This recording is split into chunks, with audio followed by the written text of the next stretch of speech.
আরে নিষ্ঠুর প্রবাস। এই যে আমার এই বাস্তিটা, তোমার আব্বা কই? হ্যাঁ, আব্বা বিদেশ। বিদেশ। কোন সময় গেছে? হ্যাঁ, অর্থাৎ তোর আব্বা 1 মাস হয়েছে বিদেশ গেছে। বিদেশ যাওয়ার আগে প্রত্যেক দিন সকালবেলা বিকেলবেলা মানে বাজারে নিয়ে গেছে, নাস্তা করাইছে এবং মজাটা সারা বাড়িতে আসছে না, প্রত্যেক দিন মজা নিয়ে আসছে। কিন্তু আজকে 1 মাস হয়েছে ওর বাপ বাহিরে চলে গেছে। আজকে পর্যন্ত মানে কতটা যে অসহায় মনে হচ্ছে ওদের কাছে। মানে বাবা যে কি একটা জিনিস ভাই, যারা প্রবাস করতেছেন ফ্যামিলি ফালাইয়া অনেক কষ্ট করতেছেন, এই নিষ্ঠুর প্রবাস টাকার জন্য, অর্থের জন্য আজকে আমরা অনেক কষ্ট করতেছি প্রবাসের মাটিতে। কিন্তু যখন ওদের দিকে তাকাই তখন মনে হয় যে ভিতরটা ছারহার হয়ে যায়।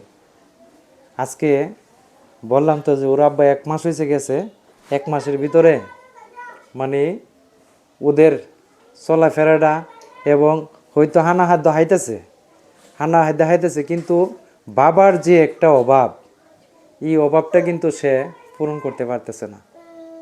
ধন্যবাদ, সবাই ভিডিওটা শেয়ার করবেন।